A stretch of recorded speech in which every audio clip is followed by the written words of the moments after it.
Hello, my beautiful people. This is Shaya. Today, we're going to see what rescuing plants look like. So, the plant that I rescued today is this Monstera Adansonii.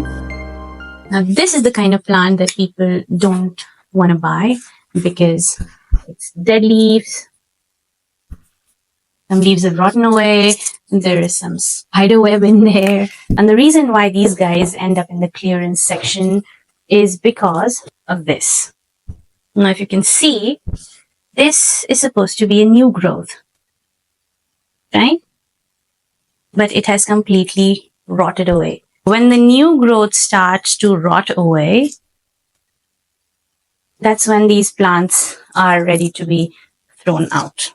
Now, this is the state at which most of my plants have come into my house. So almost 70% of my plants are rescued, and they're from the clearance section. Not because I always want to save them, but sometimes it's like in the price of one plant, I get 2 to 3 plants, and I think that's a great deal. And these plants are alive. They're pretty much alive.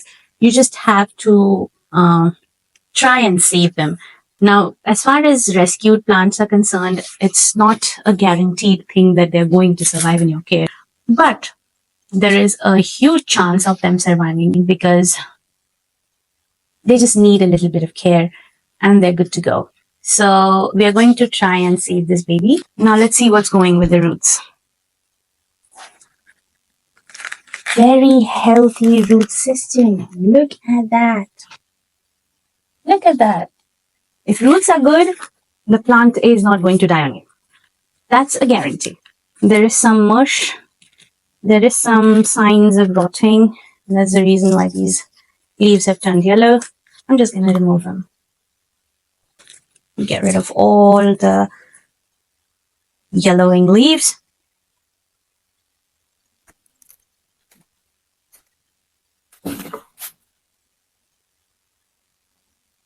Rest all looks pretty nice and fit, so I'm not going to kind of knock it off.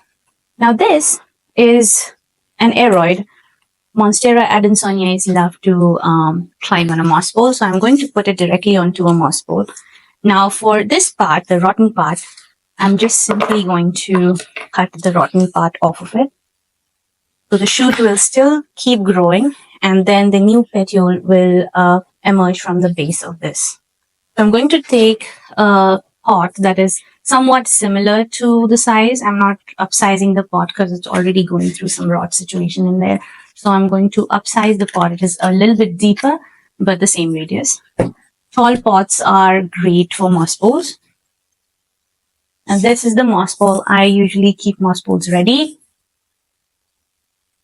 I'm going to fill the base of the moss bowl with the soil mix.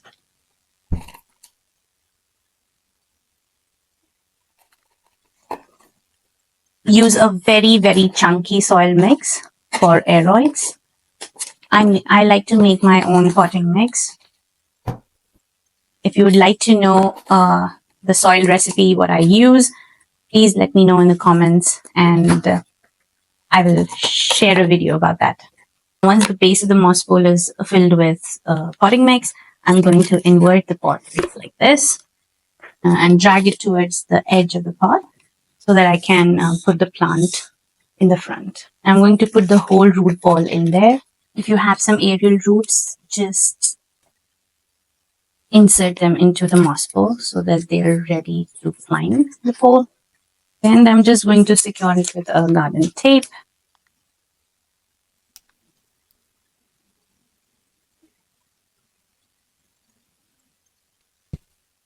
Just fill the pot up with potting mix. Apply some neem spray to prevent the plant from pests. Now that the plant is potted, we are going to water it. Now, whenever I water my plants, especially the rescue plants, I always add a few drops of neem oil and any liquid fertilizer to the water. And whenever you water your plant, make sure that you water it thoroughly until the water drains off from the bottom. And then do not water it until the soil dries out completely. And that's exactly how you rescue a plant. Now, the most challenging part begins after this. So once you have repotted the plant, you have to be very patient with it because it hasn't been in normal conditions. It has gone through a lot of stress and a lot of disease already. So it is going to take more time to come to normal, or more time to push a new leaf than normal plants do, because it wasn't in the best of its state. So you have to be very patient. You have to keep monitoring the plant very closely. Check for root rot, check for rotten leaves or anything of that sort. Keep a very close look on the plant, give him a lot of love and care, fertilize it properly, and that's how you rescue a plant and give it a life and hope that it thrives in your care. So that's it for me today. Bye-bye. If you like this video, please give it a thumbs up and subscribe to my channel. And if you have any questions or suggestions, please drop them in the comment section and I will certainly work on them. Have a wonderful rest of the day and I'll see you in the next video. Bye bye.